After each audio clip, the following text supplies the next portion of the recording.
Hi folks, this is all the fruit. Remember the shaky video when we harvested Nipa palm buds and fruit in the, Nipa palm thicket along the river? Well, this is what they make from the leaves. They weave them into very beautiful little pockets, and then they steam or boil rice in them in coconut milk, and then they eat it with curry. And they just invited me to share this wonderful meal with them. Even now in the, plastic era, there are lots of foods around here which they actually wrap in different leaves. Those are the single leaflets of the Nipa palm leaf. Like the buds we cut were about, terima kasih lady. Like the buds we cut were about... Put inside rice and coconut. Santan, you know, santan?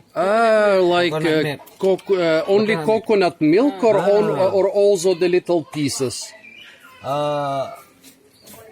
Put in the rice, coconut milk. Only milk, not the little pieces of coconut? No. Only milk, okay. So here, even in the plastic era, they don't wrap a lot of food in plastic, but they wrap it sometimes in banana leaves, sometimes in palm leaves, sometimes in ginger leaves, sometimes they boil it in bamboo sections, not only because it's traditional, but also because it makes a unique flavor. So here they made this little pocket, which is empty.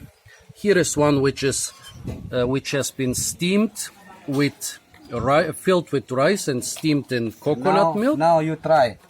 And those here are the cut up ones. Okay, let me do this with my right hand. So this is the rice they steamed inside. Here I dip it into some curry.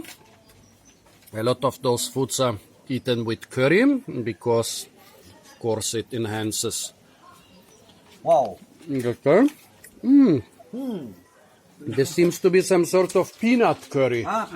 Peanut. Okay, so this is some peanut curry. It tastes like ground soya beef. Very nice. Very good. Very good curry. Very good peanut curry. Very sticky rice. You can also taste the coconut milk. So now finally I know what they make with all those big Nipa palm leaf buds they sell at the markets. But they also sell like the lower sections, really the buds, the heart of palm. So I think with this they make something very different. But here with the leaflets, they weave those little pockets. So folks, thumbs up to the great people of Kuala Sibutim village in Sarawak, Malaysian Borneo. The guys went with me to harvest those things. This is just half of the length. They already used up half of it. They were about 5 to 6 meters long when we harvested them. And the ladies wove them into those beautiful little pockets. It made this beautiful steamed rice inside and this wonderful peanut curry. Okay folks, stay tuned for a lot more fruit videos from the beautiful island of Borneo, and don't forget to like, share, comment and subscribe.